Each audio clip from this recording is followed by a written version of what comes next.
et en remettre 4 ou 5 en arrière. Vous me permettrez de passer sur le deuxième point, c'est sur la soi-disant radiation de Barthélémy Diaz de l'Assemblée nationale. Je voudrais d'abord dire que je n'ai jamais souhaité siéger à l'Assemblée nationale pour cette 15e législature, et je l'avais déjà indiqué.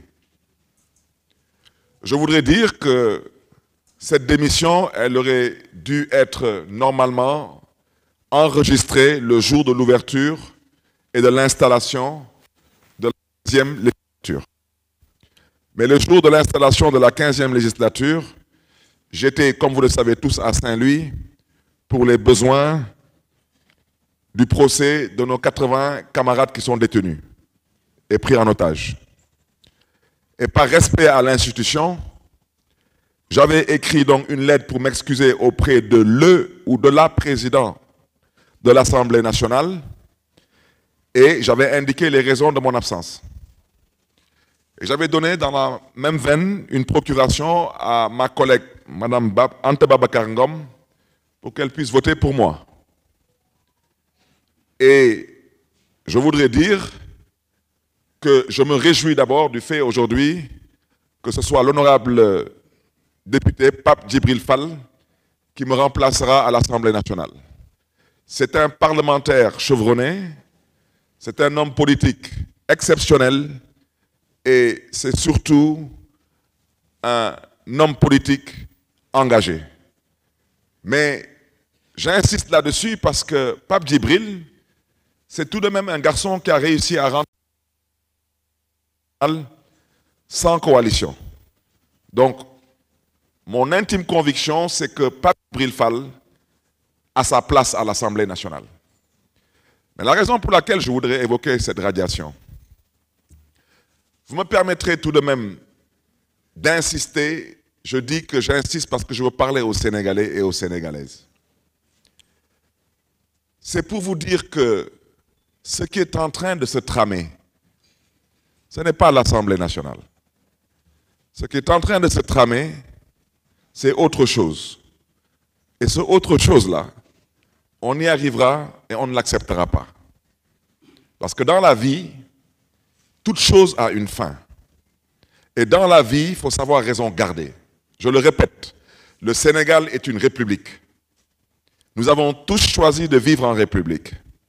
Ceux qui ont choisi de vivre dans autre chose, ça les engage. Je vais vous interpeller de la façon la plus simple possible. Si j'étais aujourd'hui élu président de la République du Sénégal, un député est élu, un président de la République est élu, est-ce que quelqu'un aujourd'hui oserait me déchoir de mon mandat de président de la République? C'est une question que je pose aux Sénégalaises et aux Sénégalais. C'est la même chose qui s'est produite avec l'Assemblée nationale. L'Assemblée nationale du Sénégal a un règlement intérieur.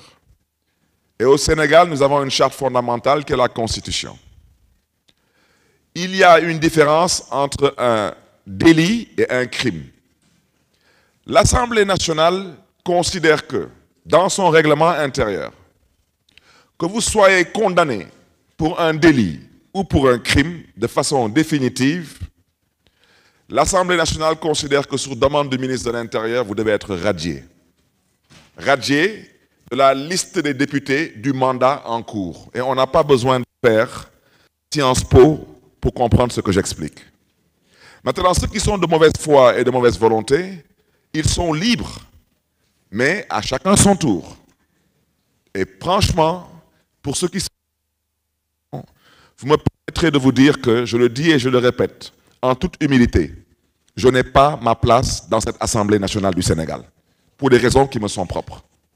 C'est tout. Maintenant, je vous poserai la même question. Comme le ministre de l'Intérieur dit que j'ai été condamné définitivement, je lui demande, est-ce que sur les 165 députés, est-ce que je suis le seul député à être condamné définitivement? Parce qu'il semble que le ministre de l'Intérieur, il semble que monsieur le ministre de l'Intérieur vit dans un autre pays qui s'appelle le Sénégal. Je lui rappelle qu'au Sénégal, je ne suis pas le seul homme politique à avoir été récemment condamné définitivement. Et au passage, j'aimerais aussi indiquer aux uns et aux autres que la condamnation définitive, ce n'est pas la décision de la Cour suprême. Non, la Cour suprême ne juge pas. La Cour suprême, elle constate des faits, des procédures.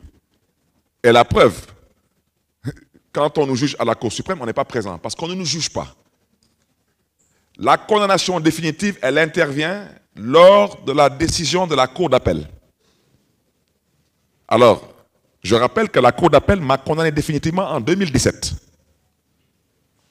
2017, on est en quelle année?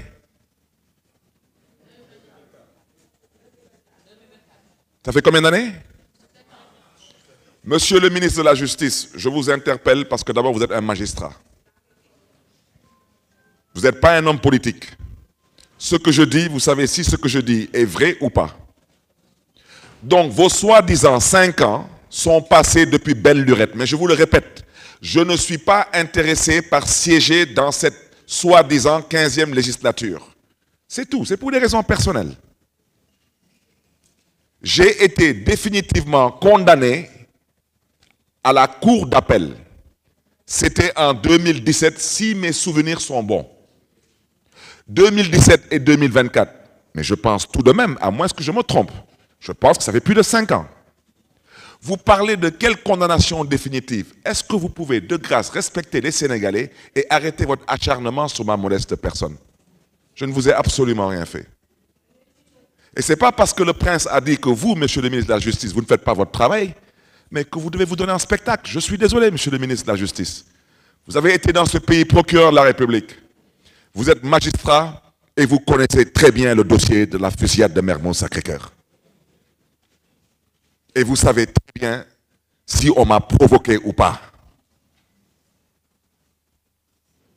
Maintenant, monsieur le ministre de la Justice, pendant qu'on y est, par respect à l'intelligence des Sénégalais, radiation pour radiation, je vous demande aussi de radier un autre député qui semblerait-il a déjà été définitivement aussi condamné.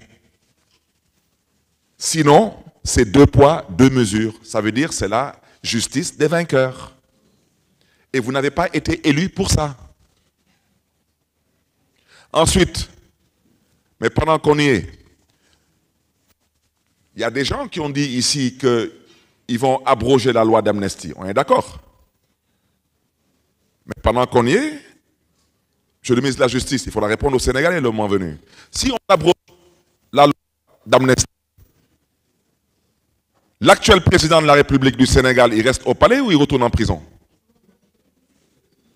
Comme vous voulez prendre les Sénégalais pour des canards. Monsieur le ministre de la Justice, l'actuel soi-disant premier ministre du Sénégal, ou bien il retourne en tôle? Parce qu'ils sont sortis de prison à cause de cette loi d'amnistie. Si on abroge la loi d'amnistie, je vous pose seulement la question, il reste en poste ou il retourne en prison? Arrêtez de vous amuser avec l'intelligence des Sénégalais et surtout arrêtez de vous amuser avec la justice. On ne s'amuse pas avec la justice. C'est la raison pour laquelle vous me permettrez de dire que nous avons pris la décision de déposer un recours, pas pour retourner à l'Assemblée nationale, parce que j'ai déjà décidé que je ne siégerai pas dans cette 15e législature. Pour des raisons personnelles et par respect aux Sénégalaises et aux Sénégalais, je ne souhaiterais pas évoquer ces raisons. Mais nous voudrons aujourd'hui, à travers ce recours, que les Sénégalais puissent voir eux-mêmes si les tenants actuels du pouvoir sont des personnes sérieuses ou pas, des personnes de confiance ou pas, des personnes qui croient en l'état de droit ou pas. Parce que vous ne pouvez pas me radier et laisser d'autres personnes qui sont définitivement condamnées à l'Assemblée nationale, au prétexte que soi-disant, ils auraient suspendu leur mandat.